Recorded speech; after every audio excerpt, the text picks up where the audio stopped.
Do you need any more time to talk, Mr. Copeland? Okay. What is your desire at this time? I'm taking the fifth.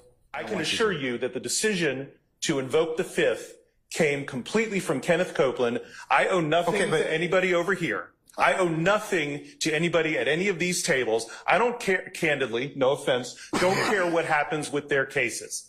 The only thing I care about is what happens to Kenneth Copeland. Hey, welcome to Get Your Life. Be sure to subscribe to my channel and turn on your notifications. I am, as promised, starting a series for Little Woody. He is on the stand for the Young Thug trial. And so this is day one of him being on the stand, titled, I Plead the Fifth.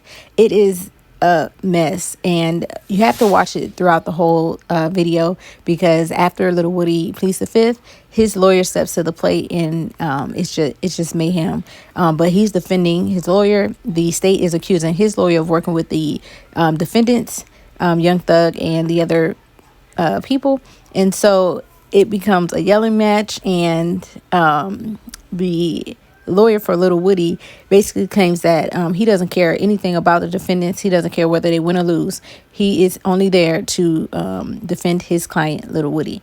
And so, like I said, this is day one, and I'm going to be posting the series of all of the days he's been on the stand. So far, we are at day 9. So every day I will try to keep up and make sure you guys see the entire series of Little Woody on the stand.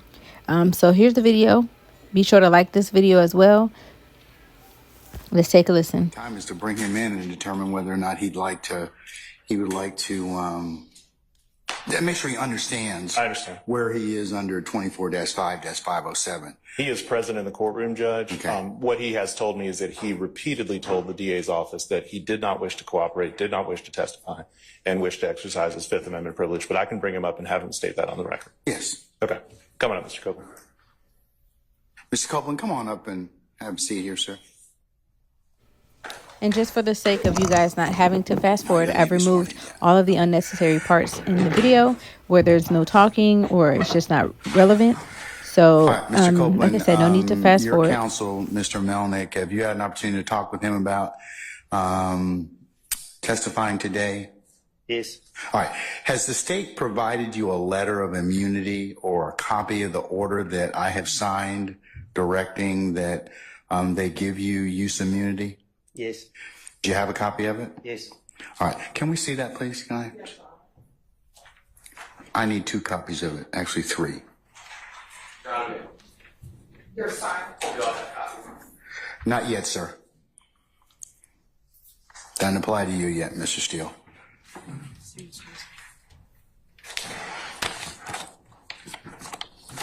But it is going to be part of the record, Mr. Steele. I haven't filed it yet under Odyssey. I don't think it's made the Odyssey system quite yet. So, anyways.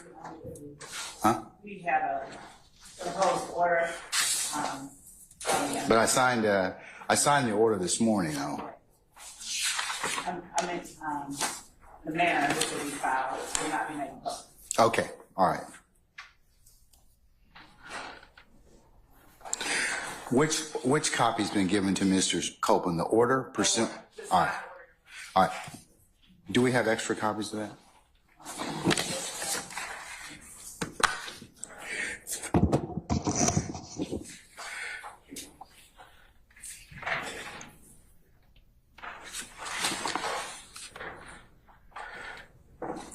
All right. Mr. Copeland, I'm going to mark this as the next court's exhibit in order, okay? Mr. Copeland, can you take a look at that order for me, please, sir? All right, let's just go through it right quick, okay? I just want to make sure that you understand where you are, and you have your attorney here. And if you have questions of the court or your counsel, you can go ahead and do that, okay? All right? You have to answer yes or no, sir. All right. Okay, all right. I'm not trying to trick you. I'm not trying to do anything other than explain this to you, all right? Okay. Okay, all right. Mr. Copeland, this order reads basically, the state of Georgia has moved the court pursuant to this particular statute, which is 24-5-507, to compel your testimony. And our district attorney, Ms. Willis, having determined that your testimony is materially as necessary to the public interest.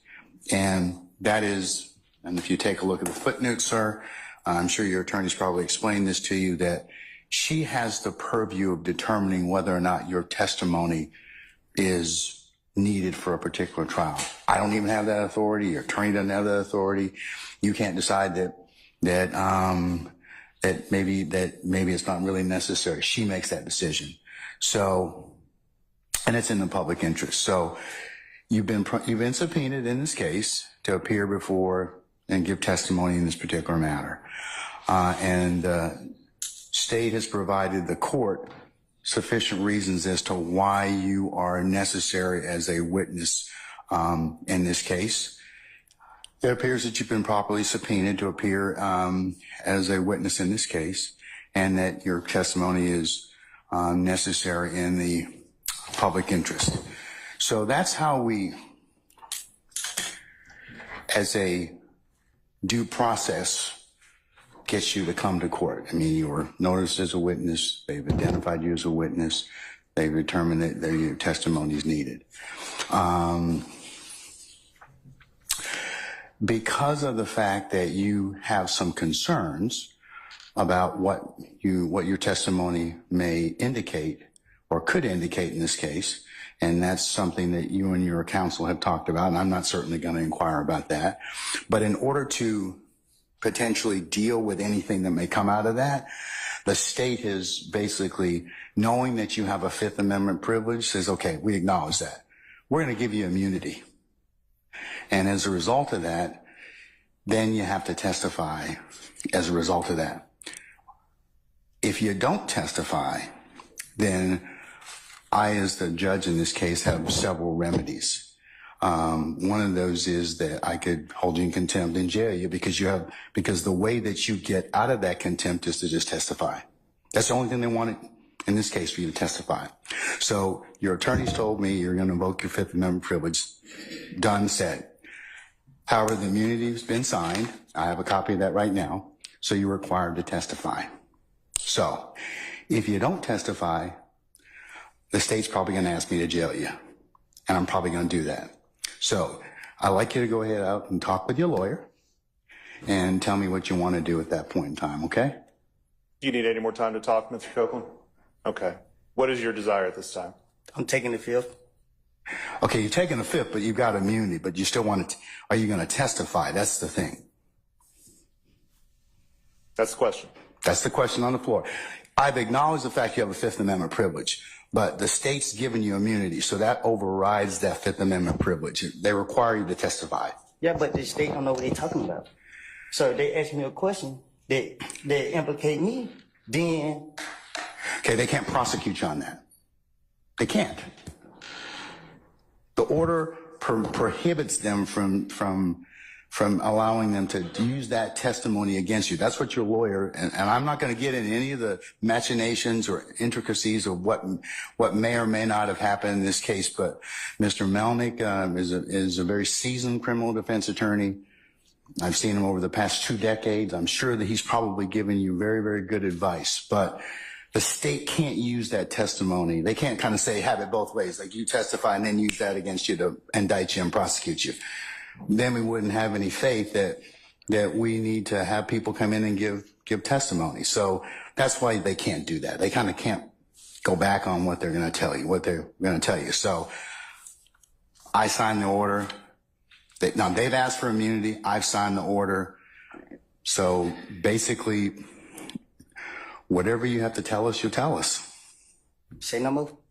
Do you wish to testify, Mr. Copeland? Is that no? You have to say no on the record. Say it again. Do you wish to testify? He said I tell him whatever I got to tell him. So I testify. You will testify. Yeah. All right, sir. Okay. What we're going to do in just a second is I'm going to go ahead and I'm going to call for our jurors. I will formally administer the oath to you, and then the state will ask you some questions, okay? And then you'll be cross-examined at some point in time by potentially Can I speak to my attorney before? Because I think I just said the wrong thing. Sure. I'll tell you what. Why don't you step outside and talk to Mr. Melnick?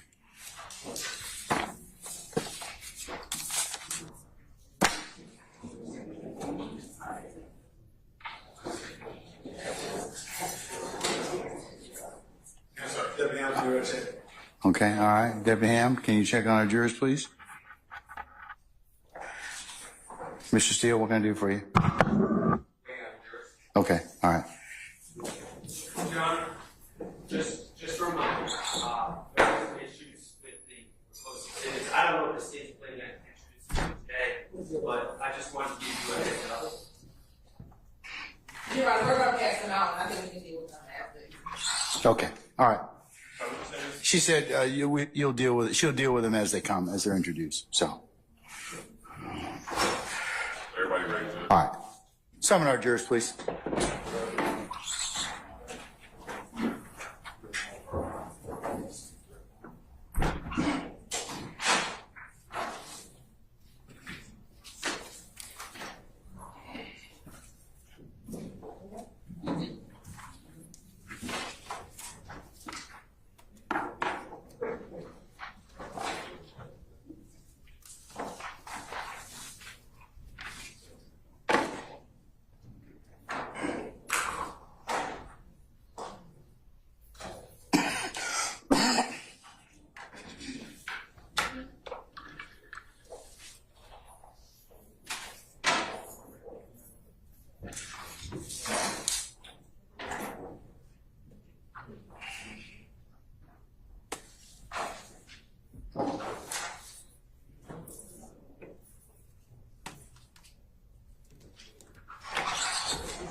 Wait, no one, Your Honor.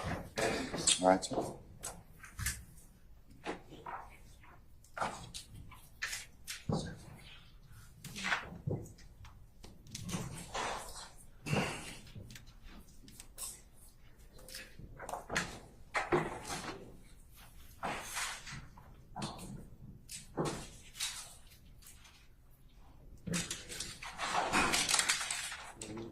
All right, ladies and gentlemen, please be seated.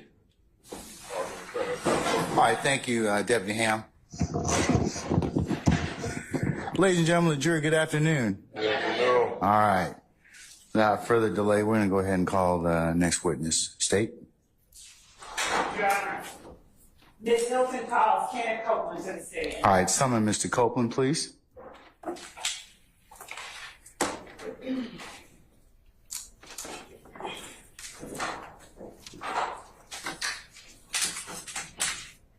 Your Honor, here's that Mr. Copeland is. All right, just here it comes. All right, Mr. Copeland, go ahead and approach the witness stand. Before you sit down, if you would turn and face Deputy Ham to be sworn as a witness. Raise your hand. You swear affirm the testimony you're about to give a quarter of the truth, the whole truth, nothing but the truth, help.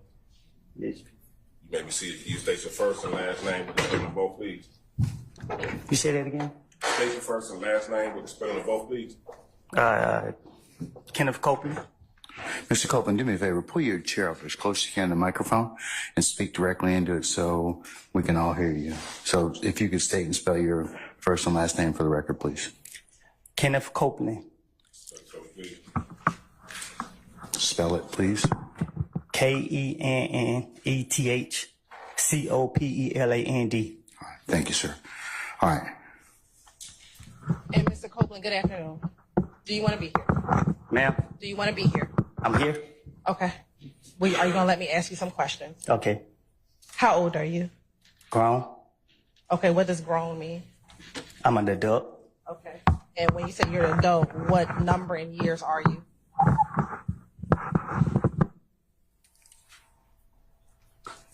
I plead the fifth. Ladies and gentlemen, can I get you to step outside to your headquarters of jury deliberation, please? From All right, for the jury.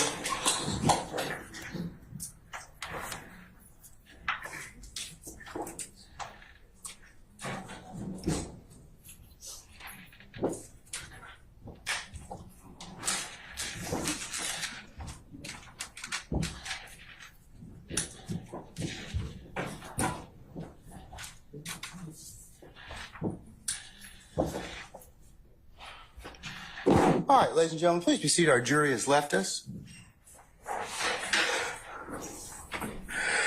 Mr. Copeland, given the fact that you have invoked your Fifth Amendment privilege, but the state has already given you immunity under 24-5-507, this court holds you in willful contempt, and we'll see you on Monday.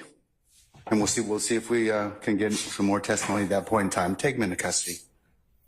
All right. State, do you have any other witnesses you plan on calling this afternoon? No, Your Honor. Okay. What I'm going to do is I'll call our jury and tell them that you're going to be in recess for the weekend, and we'll come back on Monday. And then, Your Honor, the jury is excused. Would you please entertain a motion for a mistrial? Mr. Steele, I'll entertain it right now. I didn't want to hold the jury, but that'll be fine.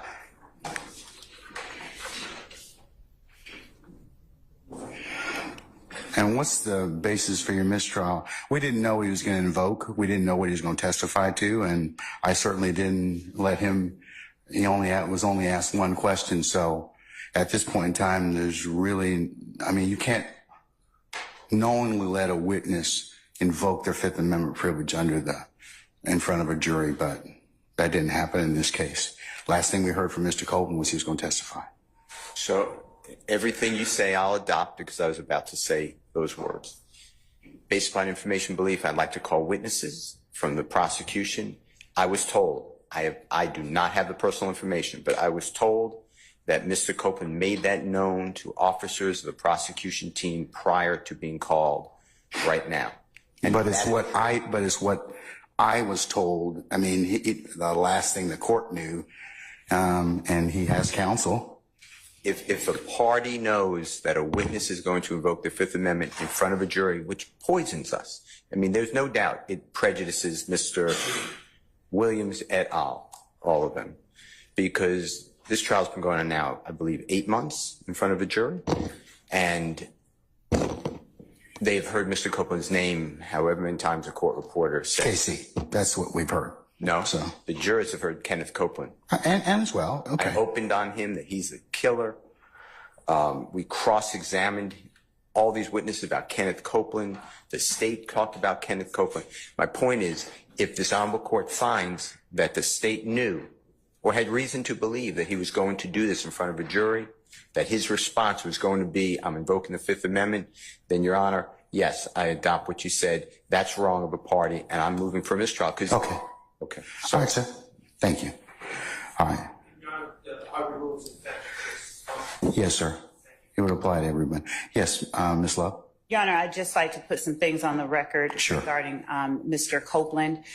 As we stated earlier, Mr. Copeland has... I don't want to interrupt you. Your Honor, I'm just telling the court I am not accepting the proffer. Your Honor, if I may... Okay, but counsel gets the proffer, Mr. Steele. I can accept that. So could you sit down at that time, sir? Sit down. Okay, thank you, sir. All right, Ms. Love, you can complete your proffer at this point. Your Honor, yes. Just to relate to the court the observations that members of our office have made throughout the course of this morning and throughout the time that we've been dealing with Mr. Copeland. Our cause for concern is Mr. Copeland's communication that he is going to us, that he is going to speak, that he is going to speak on the stand, that he is going to testify, and watching what happens when Mr. Copeland gets on the stand. Mr. Copeland did not want to have to be taken into custody. The court gave him the opportunity to have present in court with him someone who is supposed to be representing his best interests. What we have seen is communication, both verbal and nonverbal, between Mr. Copeland's supposed counsel and counsel for defendants. And a look as if I tried from Mr. Copeland's supposed counsel in the direction of counsel for the defendants after Mr. Melnick attempted to assert for Mr. Copeland. May I finish? Let her finish, Mr. Melnick. Please sit down and I'll let you start. Okay? All right. Thank you, sir. While Mr. Copeland is on the stand stating that he wants to testify, that he will testify rather. So we are watching, and Mr. Melnick, I believe it may even be captured on film. The court can look at it. Mr. Melnick turns to the direction of counsel for the defendants and motions like, that's it. Then, upon information and belief, as we are standing out waiting for the jury to come in, Mr. Copeland requests to speak with counsel for the state, but Mr. Melnick keeps walking in. Then, as Does he at any Mr. point in time tell you? Copeland, Does he at any point in time tell you I'm not going to testify? I'm invoke the Fifth Amendment. no. As what happens, as Mr. Copeland requested to speak with the state, Mr. Melnick keeps going in regardless of Mr. Copeland's request to speak with the state. And then we learn that Mr. Melnick tells Mr. Copeland they are going to hammer you. So Ms. Hilton comes back in and asks me, had I spoken with Mr. Melnick?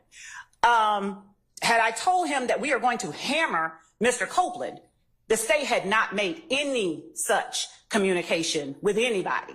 So what we are seeing, we believe, is tampering with witnesses, this particular witness on the part of people who are not the state. So we are concerned. I don't know that Mr. Copeland's interest is being represented when that interest may not be in alignment with the people that Mr. Melnick is communicating with on breaks. And after Mr. Copeland has communicated to this court, he will testify. So watching the goings on as Mr. Copeland is not on the stand, it has been publicized. It has been hyped up that Mr. Copeland is the next witness. Mr. Copeland is the witness. And then Mr. Copeland, he's been nothing but cordial. He's been nothing but communicative with Ms. Hilton during the time that she has been interviewing him and speaking with him. And the reason Ms. Hilton was not in here just now when the jury came out is that Mr. Copeland asked to speak with Ms. Hilton. But Mr. Melnick kept going back in there and going back in there and going back in there. And the reason that we have a problem with this is that Mr. Copeland is not facing any charges. For Mr. Melnick to suggest or say to him that we're going to hammer him, it causes us to call into question whose interests he's representing. And so we would ask that, you know, what I haven't even thought of in my mind an appropriate remedy at this point, because it is wrong for parties to inject themselves on behalf of purportedly one person. And I don't know. I guess they're, I don't know what's going on. But I can say that this entire day, starting from the point at which Mr. Melnick is invoking Mr. Copeland's Fifth Amendment right after Mr. Copeland has said he's going to testify, has gone a little off rails, and it's a little bit concerning.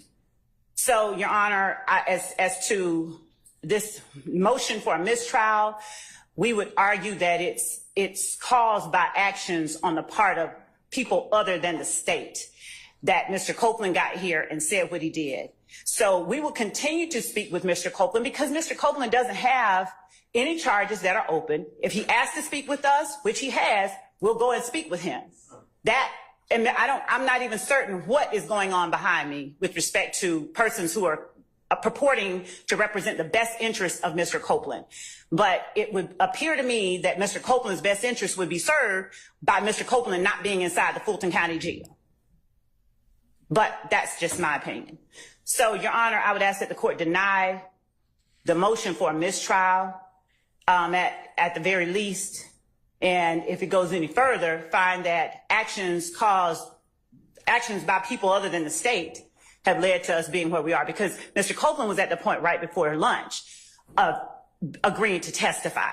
That is the reason we were ready to get started right before lunch, because now he's been told he's going to be hammered by his attorney. I guess he told him that I guess the state's going to hammer him. I don't even know what, but Ms. Hilton has gone over the questions that she has for Mr. Copeland. She has spoken with him about it. They have been speaking cordially with one another. And this idea that somehow someone is entitled to a mistrial as a result of this action on the part of Mr. Copeland is a farce under these circumstances. We'd ask that the court deny the motion. All right. I'm going to deny the motion for mistrial, Mr. Steele, at this point in time. I'll note that you've made it. And I'll let Mr. Melnick in just a second make whatever remarks he wants. Do you have anything else you want to say? Yeah, I would like, but my understanding is, I'm going to proffer this.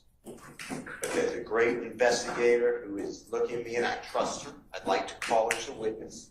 I was told, I was not there. I was told that, I forget her name. I know her first name, but her last name.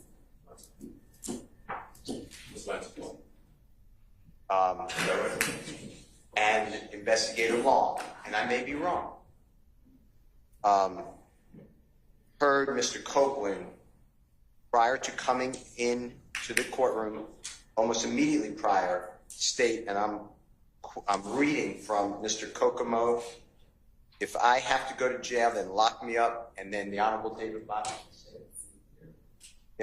Botts told me, as I was walking in, that he heard, he's right behind me, so he should be speaking for himself, but he heard Kenneth Copeland tell the prosecution, if I said the wrong people, please correct it, that he's invoking the Fifth.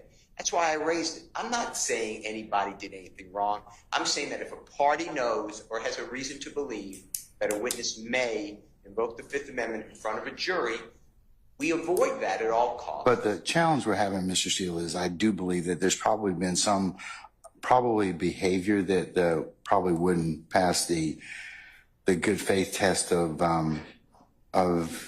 there's a lot of influences inside and outside. So I'm going to basically base it on the proffers of counsel and just remind you all of your professional responsibility requirements. Okay. Well, so I'm going to remind it all the time because I live them. I'm just telling the court that in order for you to deny my motion for a this is bad. And I'm going to deny your motion, and I've made my ruling. So I'm done at this point in time. Okay. In terms of this motion for mistrial. Well, I'd like to call the witnesses, but I understand what you're saying. I'm not going to call any witnesses. I don't need any witnesses. Your proffers are fine. Okay. May I add a proffer, Your Honor? Yes. As you know, we are in a side room off the hallway on the first floor. That's where defense counsel, it's kind of their conference room. During lunch, I'm working on unrelated matters, and I'm going to get a ginger ale to calm my upset stomach, and I'm on the phone, but I'm hearing a gentleman speak very loudly on the phone with agents from the state. It's my belief agents from the state were present within earshot. And that gentleman on the phone, who was Kenneth Copeland, was making a... How do you know it was on the phone? If it was Kenneth Copeland's on the phone, was he talking on the phone or? He's standing in the hallway 10 feet from me, practically screaming in the phone.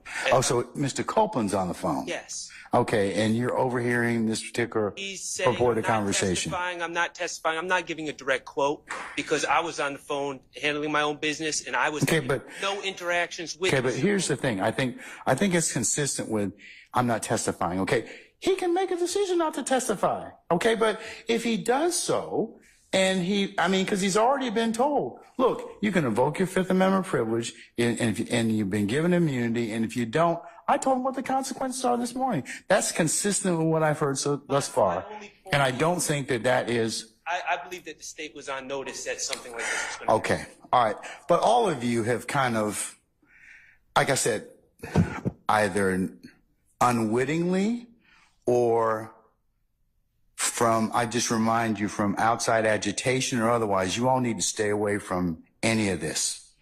You do. Both sides need to do this. Do not let outside influences, influence your actions and get you in trouble.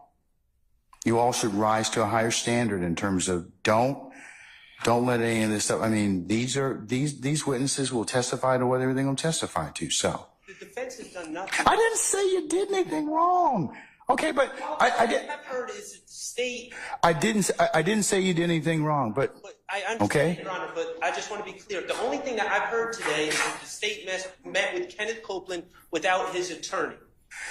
Are we going back to that again? I thought we. I don't know of any defense counsel that's had any conversations with Kenneth Copeland at all, and I just want to make that clear. Today, I don't know of anyone that's had conversations with. Okay, but He's their witness at this point in time. If he wants to talk to you or he doesn't want to talk to you, he's got a lawyer, and that lawyer can make that decision, and so can Mr. Copeland. So Situation because we I understand that, but you can't let other people, and I would advise you not to let third parties influence what you may think a witness is going to do. That's not happening. Okay, and that's all I was trying to tell you. Okay? Okay. All right. Judge, I would like to hear. Yes, sir. What is it you'd like to tell me, Mr. Malnick? Judge, I went back and reviewed my communications with the Fulton County District Attorney's Office in relation to Kenneth Copeland. And I found communications as late as June 5th of last year where the Fulton County District Attorney's Office had reached out to me about speaking to Mr. Copeland. Speaking to Mr. Copeland concerning this trial, not about any other case, speaking with Mr. Copeland about this trial. Neither of these attorneys, no attorney at this table has ever attempted to contact me about Mr. Copeland and about his willingness or desire to testify at this trial. They have put us in this position where at the last minute, I'm trying to advise him as best I can what I think is best for him. Had they exercised the slightest bit of professional conduct, we would not be sitting here having this conversation today. And unfortunately, for me to fully explain everything that's been going on, it would require me to reveal confidences that I'm not going to reveal. I don't want you to do that, sir. I can assure you that the decision to invoke the Fifth came completely from Kenneth Copeland. I owe nothing to anybody over here. I owe nothing to anybody at any of these tables. I don't care, candidly, no offense, don't care what happens with their cases. The only thing I care about is what happens to Kenneth Copeland. And for any assertion, I'm sorry, Judge, for any assertion. And that's your primary duty. It is. That's exactly right. And for an assertion to be made that I or Mr. Copeland are somehow being influenced by somebody over here is absolutely ridiculous. I take great offense to it, and I can tell Ms. Lubb that I am going to the state bar to report her for contacting a witness that she knows to be represented by counsel. She and I have had conversations about Kenneth Copeland. Okay, and sir, that is whatever you decide to do outside of what the court is ruling upon. Remember, the court can only rule upon what I see. Okay, and what I see at this point in time is a witness who, for whatever reason, may have some other reasons about his testimony. He has expressed those this morning. He said, "I'm going to invoke my Fifth Amendment privilege." The state came to me and said, "Okay, listen, we would like you to sign an immunity order under 24-5-507. They make that decision. So there are. I mean, I think that gets us to the point where we knew that, or at some point in time, that the state knew that he was going to invoke his Fifth Amendment privilege. So absolutely knew it. So, but in order for them to still get this testimony, which they believe that they need, they offered him immunity. So that's what we explained to your client this morning. So whether or not he wishes to go ahead and still invoke his privilege, that's his choice. But the statute's pretty clear. I understand. And I know you, and I know you. I've known you, sir, for at least two decades or more, sir. And I know that you have told him, hey, look, if you invoke, this is probably what's going to happen.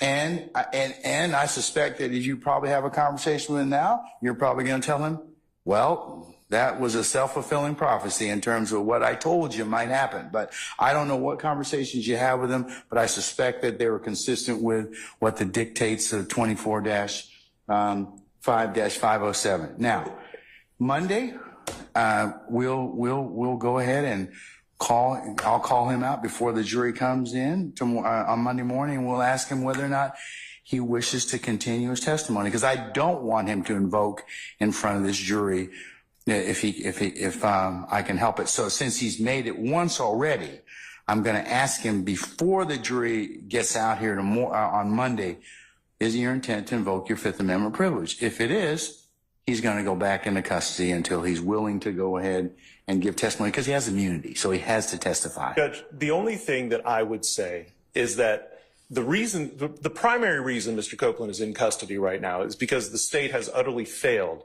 to follow up with me in any regard with regard to what Mr. Copeland wants to do or intends to do. I suspect that that's probably not true. It is grossly unfair. I've known you for almost 2 decades. I've known Ms. Hilton and Ms. Love in particular for a long period of time, and I don't think that they would do that to you. Judge, at no point did they ever reach out to me about Mr. Copeland. Your Honor, About Mr. Copeland's testimony here today. The last time I heard from anybody in the Fulton DA's office was June of last year. Ms. Hilton, did you reach out to Mr. Melnick? And if so, when? When I talked to Mr. Copeland, he told me Mr. Melnick was not his attorney. So that is, I talked to the witness because When did you talk to Mr. Copeland? last Friday, because my understanding prior to that is that Mr. Melnick had told Ms. Love that he wasn't his attorney. So when we went to go serve him, I understand that he did not have an attorney. When I met with Mr. Copeland, and this is Friday evening, Mr. Long and I went to go meet with him in the car. We said, hey, I think Mr. Melnick's your attorney. He said, Mr. Melnick is not my attorney. He said, I haven't even talked to him. And then that is when we proceeded to begin our conversations. Anytime that Mr. Copeland did not want to speak with us, we did not speak with him. We called him on Monday to see if he could come down here. He said he didn't want to come, or he didn't respond. We left it alone. On Tuesdays when we picked him up for the first time, on Tuesday when he did not take the stand, we went upstairs. We had some conversation. We left. Mr. Long took him back home, and then yesterday he came back down here with us again. We showed him some of the evidence that we were going to show him, and that was the extent of it. And if at any time Mr. Copeland would have told us he wanted his attorney present, we would have called Mr. Melnick. But our understanding was, one, he was not his attorney. Mr. Melnick disavowed being his attorney, and Mr. Copeland told me he wasn't his attorney. So that is what I based all of my decisions after. It was not until 6 o'clock last night, or whenever this email was sent from Mr. Melnick with Mr. Shard and Mr. Steele copied on it, that I get this idea that you've been talking to my client, and then my client is going to plead the fifth, which brought us here today. That has been what has happened since last Friday, Your Honor. All right. So we have a witness that may not have been totally candid, or may not have thought that he potentially needed you. And as things developed, Mr. Melnick, he decided, well, yeah, he does need you. But whether or not. And answer around is my understanding that Mr. Melnick called Mr. Copeland last night. So it wasn't even that Mr. Copeland called Mr. Melnick. Mr. Melnick so happens to call him the night before he's supposed to testify. So I don't know what has happened or what has transpired, but that is the extent of what occurred. So I'm not going to get into my conversations with my client. No, and I don't expect you to. But I do want to remind you, Mr. Melnick, as well as I reminded both sets of counsel, that you owe a higher duty of tribunal to me and the court than you do anybody else. So please don't, you as a professional advocate, don't put yourself in a position where you come cross purposes with the rules. Okay? Of course. And that sometimes has to be explained to witnesses and clients. Okay? All right. So that's where we are at this point in time. Is that Monday morning I will bring Mr. Copeland back out. It is, I don't relish the fact of holding him in contempt, but that's all I have at this point in time because he's been given immunity. So we'll take him up because that's our first session of court. We won't be having anything else until then. And Your Honor, I would like to ask that the court convey to Mr. Melnick, to convey to Mr. Copeland that he is subject to being committed and held in the Fulton County Jail until the end of this trial, because I'm certain Mr. Melnick, if Mr. Melnick wants to convey to us some of the concerns that he has, Mr. Melnick I'm certain is quite familiar with the statute under which the court has compelled Mr. Copeland to provide testimony. So there is nothing that we could do to Mr. Copeland regarding any testimony we elicit from him on the stand pursuant to the court's order under the statute that the court has cited, 245507. And that statute gives the court the ability and probably, depending on how the court feels about it, the absolute duty, given the necessity of Mr. Copeland's testimony, to hold Mr. Copeland in the Fulton County Jail until he decides to purge himself of the contempt of court by providing testimony. If Mr. Melnick would like to speak with Ms. Hilton or any other member of the state regarding his concerns about that order, which tracks the statute almost verbatim, then I would invite him to do so. Otherwise, as I've stated, I don't see it being in Mr. Copeland's best interest to be confined to the Fulton County Jail until the end of this trial. But I will leave those matters to Mr. Melnick, who at this time is asserting that he is representing Mr. Copeland. But again, that was not the understanding that Mr. Copeland had previously given to us. All right. Okay, so Mr. Melnick, if you do in fact talk with Mr. Copeland, like I said, I'll bring him back on Monday, and we'll see where we are at that point in time. Okay. And he has the ability to purge himself by just providing testimony consistent with what he knows or what his knowledge of is in this case. Okay? Judge, I have some personal matters that I need to convey to Chambers, but I'll do that off the record. Okay, I'm going to recess in just a little bit, and but can you be back for Monday morning? That's just it. I can't. Is this something I can take up off the record? Well, I kind of have to call him on Monday. I do. I mean, there's no choice. I have no choice because that is the next session of court. Judge, I have non-refundable tickets out of town on Monday. I can't be here. I cannot be here. And there is nothing I've had this on file with Fulton County since December 15th of last year. And again, had the state contacted me before today, I would have made them aware of this. Well, there's one of those times a lawyer that you're going to probably have to kind of figure out a solution, sir. I mean, I don't want to put you in this particular position. I can't be here, Judge. I absolutely cannot be here. Well, you have a choice. You can be here if you want, but you'll have to figure out some other things to do with your tickets. I mean, here's the thing. If you're asserting, if the state was relying upon the fact that you were not his counsel, and now you are, you have put us in a situation where now, you put yourself in between a rock and a hard place. I mean, so he's coming back on Monday. I'll have somebody else make my announcement for me. Then that can be done. And sir, I would advise you to do that. But remember, Mr. Copeland, has to have some concurrence. So maybe before he leaves and goes actually to the Fulton County Jail, you may need to have a conversation with him about that. So we're clear, and I'm clear as to whether or not you're coming back on Monday or somebody else is. I'll have somebody go on Monday. And I need to know who that lawyer is. Do you want to have a conversation with him before? I'm going to talk to him right now. All right. Okay. I'm going to allow you to do that, and then I'll remain and be available for a further discussion. So let me go ahead and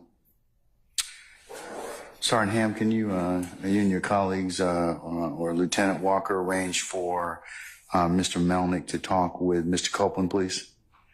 All right. And I'm going to go ahead and at this point in time summon our jurors, please. All right.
All right, thank you, Sergeant Ham. Promoted you already again. All right, okay. Ladies and gentlemen, jury, good afternoon. Okay, it appears that we have some more homework to do, and given the fact that that needs to occur, my suggestion is that we go ahead and recess you for the day, okay? And let you begin your Friday.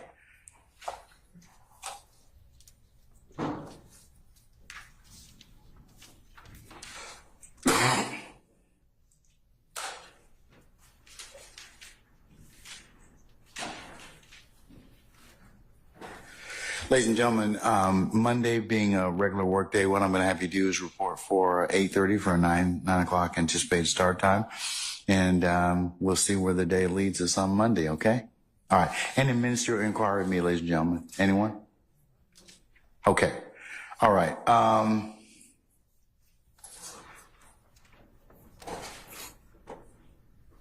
All right, unless you have anything of me, ladies and gentlemen, let's go through your admonitions at this point in time. Remember, leave your notepads in your headquarters, your jury deliberation room. Please don't take them with you. Remember that as you leave here and you gather, even outside our presence and hearing, to be in your headquarters, or as you go to whatever conveyance that takes you to your home within our great county, or if you're just in the halls eating or whatever, remember that it would be a violation for you to discuss this case amongst yourselves in ones and twos, or handicap the testimony, review the testimony, or otherwise give your thoughts or impressions about any witness that has testified thus far. Remember, you can only consider this case probably when the court gives you at a time and place instructions on how to do that. You cannot consider it in any way until such time as the court instructs you. Remember, it would also be a violation for you to add to your understanding, as I call it, meaning phone a friend, get a resource book, go to a website, or any other source that to aid you in anything that you've heard thus far in this courtroom. Remember, you can only consider what's been lawfully presented within the four walls of this courtroom. You cannot consider any outside sources, people, or otherwise reference materials to aid or augment your understanding. The other thing you cannot do is to go by any scenes that you may have heard about or may have been testified to in this case. You've been shown a bunch of maps and other audiovisual aids at this point in time. You are not to go by and visit any of those scenes. You're not to go by and take any pictures, do any sketches or anything like that, or share any other information you may know about those particular sites that you may have knowledge of. Remember, you can only consider what's been lawfully presented within this courtroom, okay? All right. Also, ladies and gentlemen, if any third party were to attempt to talk with you, reach out to you, email you, text you, or otherwise call you in any way to potentially reach out and communicate with you about this case, remember you to let myself and Sergeant Ingram know immediately. And then, ladies and gentlemen, and lastly is how we end most of our admonition sessions. You know, we are really appreciative of the patience and attention that you've given to this particular matter, and we'll continue to give to it. And we state that to you, and we ask that you every day we tell you this, but that is on behalf of all the parties here, ladies and gentlemen, we really appreciate your patience and attention that you have given and will continue to give to this to the consideration of this matter. All right, ladies and gentlemen, unless you have any other inquiry of me, we will talk with you on Monday at 8:30 and for an anticipated 9 o'clock start time, and then we'll see where the week leads us at that point in time. Okay. All right. Unless you have anything else, all rise.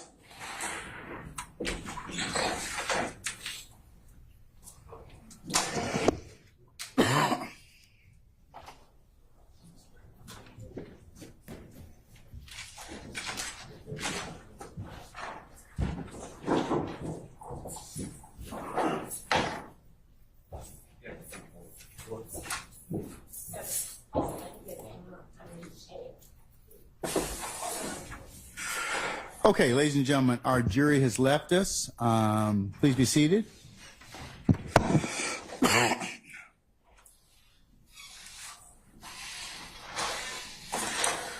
All right. Anything else I need to take up with you all? I'm going to recess in place to allow Mr. Melnick to finish talking with Mr. Copeland and find out who is, if he or somebody else at his stead is going to be here on Monday.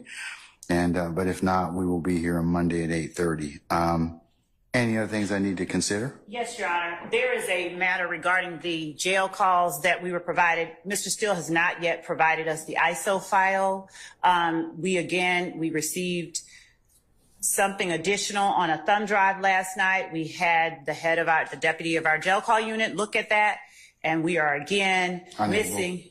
We do not have the complete file. To be able to play, though? To be able to access it properly, to be able to look at it, authenticate the calls, the time of day, all of that. We don't have it.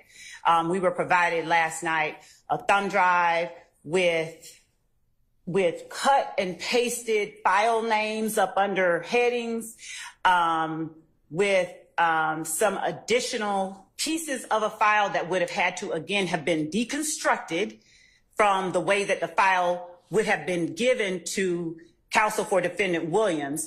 We are asking the court to compel defense counsel to turn over to the state the file in the original condition that it was given to them, so that we may properly access and evaluate the content and the time and date and all of that, and the authenticity of those calls on that file. It has been deconstructed, and particular parts of the file have been extracted and purposefully kept out of what is given to the state.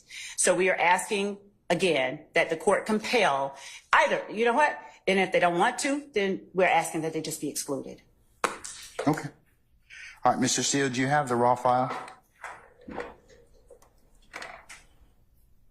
Judge Glanville, Sir. you allow another moment when Miss Love calls me that I did not do something. They have the exact image of what we got from the jail in Fayette County. That is it. And if I get another false allegation and you do nothing, I'm shocked. I'm appalled at you. I sit here day after day with this false allegation, just machine. I gave the state everything. There's been no disconstruction. There's been no purposeful, I don't care. I don't care. I give over everything. I've done this for 33 years. Never in my life have I seen a trial. I've done 300 appeals in the state of Georgia alone. I've never read a case like this. Judge, I gave them everything I had. I waited. I was at my office till 8, after 8 last night. I waited for their investigator to come by. I handed him an exact copy of thumb drive. They have everything that we got from the Fayette County Jail. There's been no deconstruction. There's been no purposeful exclusion. This is not the first time. Okay. And I apologize that I'm getting tempered, but I've never been treated like this. You talk about professionalism every week. Professionalism is lacking with one lawyer here. It has never been. I don't even like coming to court. I used to love this. I would die for what we do. I used to say, I'm dying. I would die. I couldn't choose a better profession. If I had litigated with Miss Love, I would. Your Honor, could we strike the hominem attack? No, I'm speaking. Really, could we strike that? Okay, hey, everybody, calm down. Everybody, both of you, please be seated. Judge, I'm not Both of done. you, please be seated. You have to do something. You have threatened me with contempt. You have threatened me with jail. If you go back in time, we can just start in voir dire. Jury after jury, you did individual voir dire painfully. Miss Love would come in and say that juror was crying. It was not true. You would say, that's not my recollection after I said it. You did nothing. We start the case. But Mr. Steele. I asked you, please. Mr. Steele. Please, Judge. How would you feel if you were being treated Mr. like Steele. this? Mr. Well, Steele. I'd like to finish. Mr. Steele. I gave them everything on that drive, and it's continual abuse of a prosecutor, of another member of the bar. I don't talk with Miss Love. And that's fine. I like that. But Judge, I'm not going to stand here anymore. I don't care. You can take my bar card. Mr. Steele, listen. Wrong, though. But they're. And Mr. Williams, to me, this is an innocent man. You talk about, Miss Love said there's a man in the Fulton County Jail. He shouldn't be there, Mr. Copeland. Mr. Williams shouldn't be in custody. But he's been charge and we come here for a fair trial. It's been everything but that, according to Ms. Love has tried to demonize me. At times, Mr. Adams. At times, Mr. Shaw. I object to now the ad it's hominem Mr. attacks, and I ask for all it because she wants to Again, win the from the case. And now she speaks over people. It's not right. I gave them everything. And by the way, and what I want to tell you, by the way, it's not even the law. If they call that gentleman on direct, I don't have to give them anything before trial. I do it because you asked me to.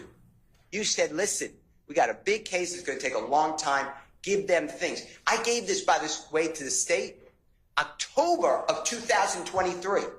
October 2023, that was uploaded, given to the state. I hear about it now, and I wait there, and I give them the exact duplicate of what we have. And now there's a false allegation of misconduct. And what I'm telling the court is what I said again. I do not appreciate it. And you have told it in front of the jury that I'm unprofessional. You were wrong. You based that on Ms. Love's false representation. Your Honor, again, the ad hominem attacks, Your Honor. I object, and he should stop talking when I Ms. Love can object. try to silence me. Will not be silenced. But Mr. Steele, here's the thing, okay? I think that, Mr. Steele, please be quiet at this point in time. You made your point. You made your point at this point in time. Both of you, please be seated. Please be seated, sir. Sir, please be seated. Whatever you do is fine, but I care about Jeffrey Williams. It's obvious. I would expect no less because you're his advocate, you're his champion. But could you all please sit down so I can kind of figure out a solution for this? All right. First, let me just kind of address the obvious. I know that at times tempers have been heated in this particular trial, and they continue to do so.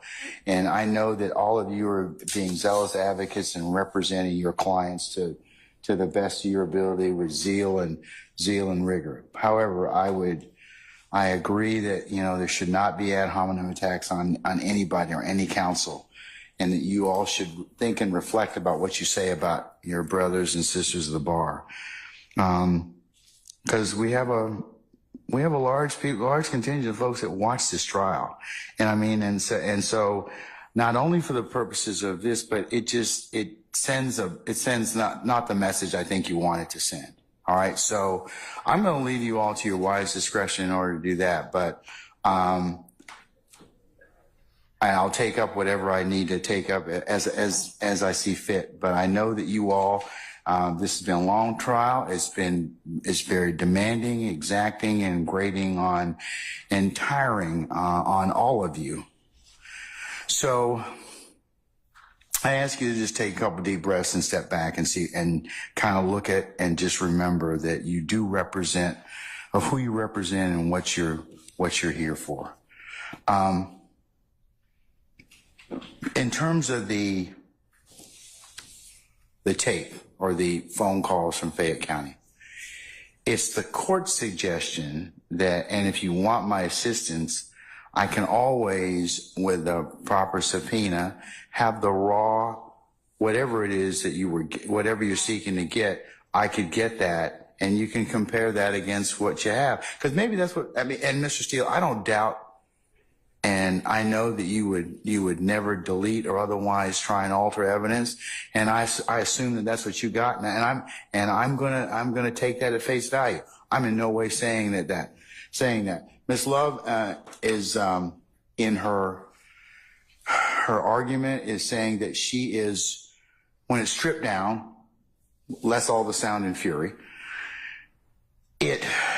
she's saying that particular type of file has other things with it. I don't think you were given those. And that's what she's trying to get. So I'm in no way blaming anybody in this particular circumstance. But if you want that particular file, and I think you all should have the raw file, then let me do a notice to produce or a rule nisi, and maybe we can get the entirety of the file.